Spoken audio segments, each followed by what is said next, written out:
भीष्मा द्वादशी कथा.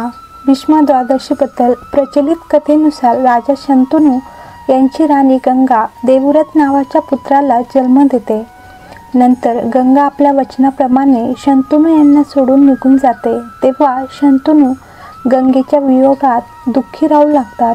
परंतु काही काळ गेल्यावर शंतनू गंगा नदी पलीकडे जाण्यासाठी मत्स्यगंधा नावाच्या कन्येच्या नावेत बसतात आणि तिच्या रूप सौंदर्यावर मोहित होतात. राजा शंतनू त्या कन्येच्या वडिलांकडे जाऊन तिच्यासोबत विवाहाचा प्रस्ताव मांडतात.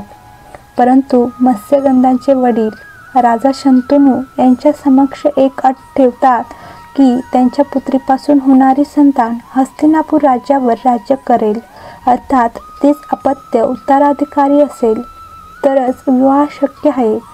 हीच मत्स्यगंधा पुढे सत्यवती नावाने प्रसिद्ध झाली. राजा शंतनू ही अट मान्य करत नाही, पण काळजीत राहू लागतात.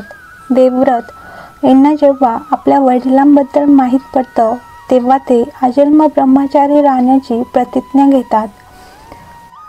पुत्राची अशी प्रतिज्ञा ऐकून राजा शंतनू त्यांना इच्छा मृत्यूचे वरदान देतात.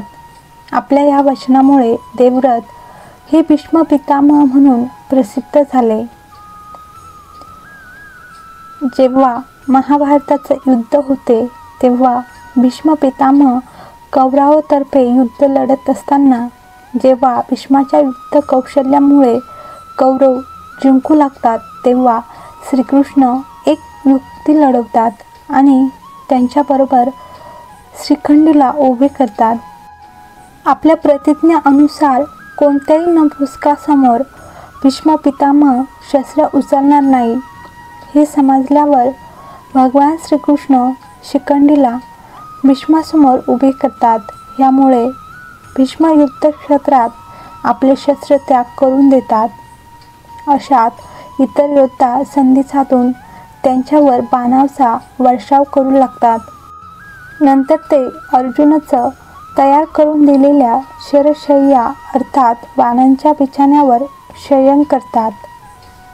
असे म्हणतात की तेव्हा सूर्य दक्षिणायन असल्यामुळे शास्त्रीय मतानुसार इच्छामरणाचे वरदान प्राप्त असल्यामुळे भीष्म आपले प्राण सोडत नाहीत.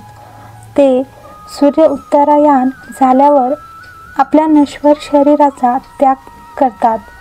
त्यांनी अष्टमीला आपले प्राण सोडले म्हणूनच माघ शुद्ध अष्टमीला भीष्म अष्टमी असेही म्हटले जाते. मात्र त्यांची उत्तरक्रिया माघ शुद्ध द्वादशीला करण्यात आली म्हणून ह्या द्वादशीला भीष्म द्वादशी म्हटले जाते.